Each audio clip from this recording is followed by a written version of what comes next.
dobré a pokud možno hezké odpoledne, nerušené nějakým ošklivým počasím. Vítám vás všechny na naší školní akademii a předávám slovo paní ředitelce.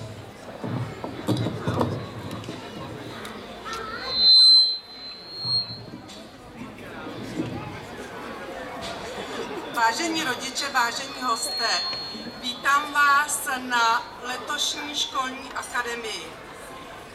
Tohoto setkání využiji, abych vám poděkovala za celoroční spolupráci a váš zájem o školní dění.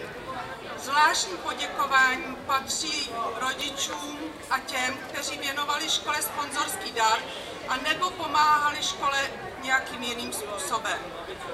Blíží se nám prázdniny a tak bych vám ještě ráda popřála příjemnou a dlouhou dovolenou. A teď už předávám slovo našim dětem. Hezky se bavte.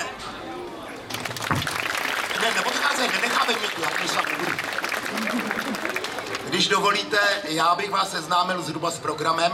Sboreček prvního stupně, veden paní učitelkou Frolíkovou, akademii zahájil. Pokračovat bude sbor druhého stupně pod vedením a pod taktovkou paní učitelky Karlíčkové.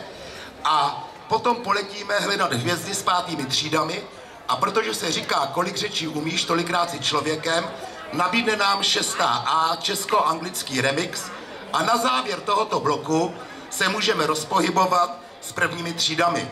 Kdyby náhodou se někdo vyčerpal více než naši účinkující, tak upozorňuji, že máme bufet v přízemí po mé pravé ruce, pro sedící po jejich levé ruce a pro ty, co stojí, je to zkrátka tamhle. Takže teď předávám slovo sboru druhého stupně.